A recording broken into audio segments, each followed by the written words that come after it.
अब section E का question 36 देखिए, जो कि एक केस स्टडी का क्वेश्चन है। तो क्या कह रहा है, in the given figure a shaded region A B C formed with 3 lines. आप देख रहे हैं कि 3 लाइन्स हमें दे रखी हैं और इन तीनों लाइन से एक शेडेड रीजन हमारा बन रहा है। इज शोन, ये जो दिखा रखा है आपको, where a b and c have the coordinates, a के कोऑर्डिनेट्स हैं 2,1, बी के 2,7, 3 के 6,3। One of these lines is the graph of the inequation. इनमें से कोई एक लाइन इस इनइक्वेशन का ग्राफ है, तीनों में से कोई एक इसका है, बाकी के 2 का बता दो। सबसे पहला क्वेश्चन कह रहा है right what are the other 2 inequations representing other 2 lines. एक का दे रखा है, बाकी की 2 की इनइक्वेशन बता दीजिए आप। तो समझें, आप 2 पॉइंट फॉर्म से लाइन की इक्वेशन निकाल सकते हो। जैसे मान लीजिए x1 y1 x2 y2, ये 2 पॉइंट दे रखे हैं, इनसे पास होने वाली लाइन की इक्वेशन। तो मैं पहले निकालता हूं AC की इक्वेशन ऑफ लाइन, इस BC की निकालते हैं पहले। BC passing through, B point के कोऑर्डिनेट क्या हैं? B पॉइंट के कोऑर्डिनेट हैं 2,7 एंड 6,3 इज गिवन बाई, उसका फॉर्मूला क्या होता है हमारे पास? वो होता है y minus y1 is equal to y2 minus y1 upon x2 minus x1 into x minus x1। 2 point form straight lines, class 11th। याद आ गया कुछ? पढ़ी थी आपने? ये x1 y1, ये x2 y2 वैल्यूज यहां रखो।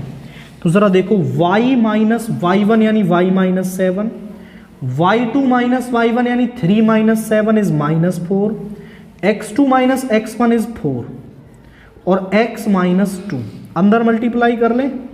y minus 7 is minus x plus 2, इसको इधर ले आओ, इसको इधर ले आओ, तो x plus y is equal to 9।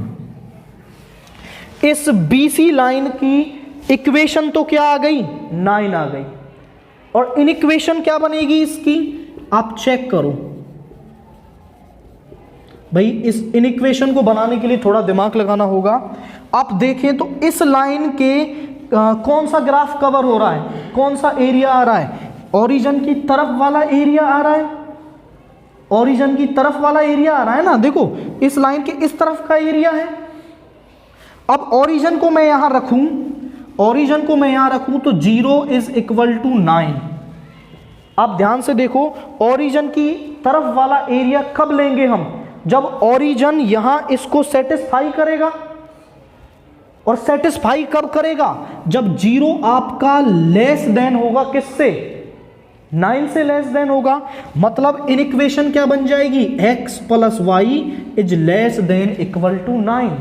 समझ में आ गई बात? और यही उसने दे रखी है, तो दे तो उसने BC की रखी है, अब बाकी की 2 की और निकालनी है आपको। तो मैं जरा निकलवाता हूं कैसे, देखो जरा। अब इक्वेशन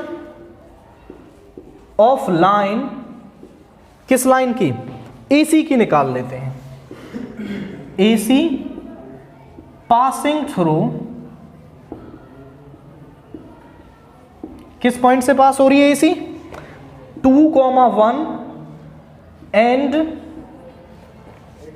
6,3। वो क्या आ जाएगी? y माइनस y1 यानी y minus 1, y2 minus y1 यानी 3 minus 1 is 2, x2 minus x1 is 4 और x माइनस x1 यानी x माइनस 2। यहां पे आ गया 2y minus 2 is equal to x minus 2। Minus 2 से माइनस 2 कैंसिल हो गया, यहां पे आ गया 2y is equal to x। Equation तो ये आ गई। इनइक्वलिटी चेक कर ले जरा, देखिए इस लाइन के ऊपर का फिजिबल रीजन इसमें आ रहा है, इस लाइन के देखो जरा AC के ऊपर का फिजिबल रीजन इसमें आ रहा है। अब ओरिजिन से तो हम इसको चेक नहीं कर सकते क्योंकि ये ओरिजिन से पास हो रही है, तो इसके नीचे का कोई एक पॉइंट ले लो। यहां पर देखो ये 6 है, 6,1 कहीं यहां होगा पॉइंट, तो 6,1 हम इसमें पुट करके देख लेते हैं।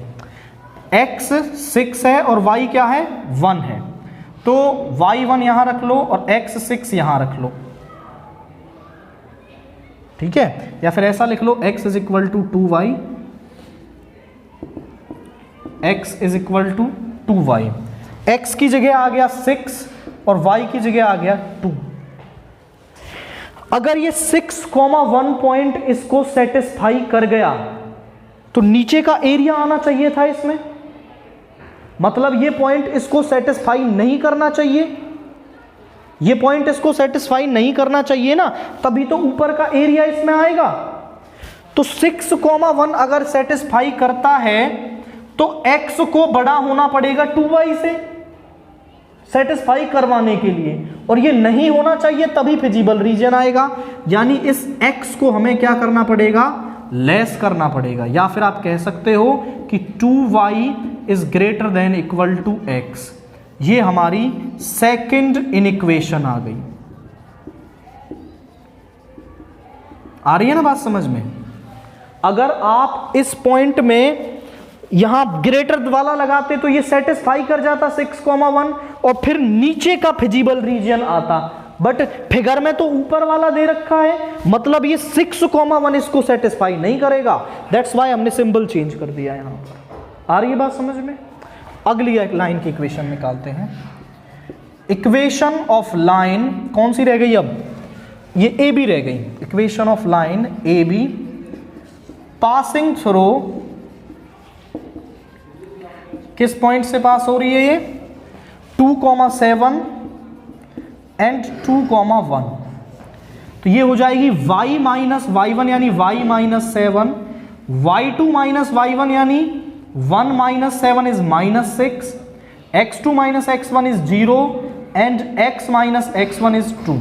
0 की इधर मल्टीप्लाई कर दोगे, minus 6 into x minus 2 is 0, और यहां पर x minus 2 is equal to 0, x is equal to 2। तो इक्वेशन तो क्या आ गई? x इज इक्वल टू 2, जो हमें सीधा भी दिख रही है कि ये x इज इक्वल टू 2 है, यहां भी पॉइंट 2 यहां भी 2, मतलब x is equal to 2 parallel to y axis एक लाइन। अब ओरिजिन इसके इस तरफ है, ओरिजिन को यहां रख दे तो 0 इज इक्वल टू 2। अब आप चेक करो, अगर ओरिजिन इसको सेटिस्फाई करेगा तो फिजिबल रीजन इस तरफ आएगा, बट फिजिबल रीजन किस तरफ दे रखा है? इस तरफ दे रखा है, मतलब ओरिजिन यहां सेटिस्फाई नहीं होना चाहिए, मतलब ये जो 0 है ये किसका आना चाहिए? इससे बड़ा आना चाहिए 2 से, तभी तो ओरिजिन के दूसरी तरफ वाला एरिया लेंगे हम। तो मतलब x जो है वो बड़ा होना चाहिए 2 से, ये हमारी है ग्रेटर देन इक्वल होना चाहिए 2 से। ये हमारी आ गई थर्ड इनइक्वेशन। क्लियर हो रही है बात? समझ में आ रही है ना? तो ये कुछ बात यहां बन पा रही है। अब इसके बाद और कुछ पॉइंट दे रखे हैं। ये ए क्वेश्चन हो गया आपका। अब बी को देखते हैं, बी क्या कह रहा है?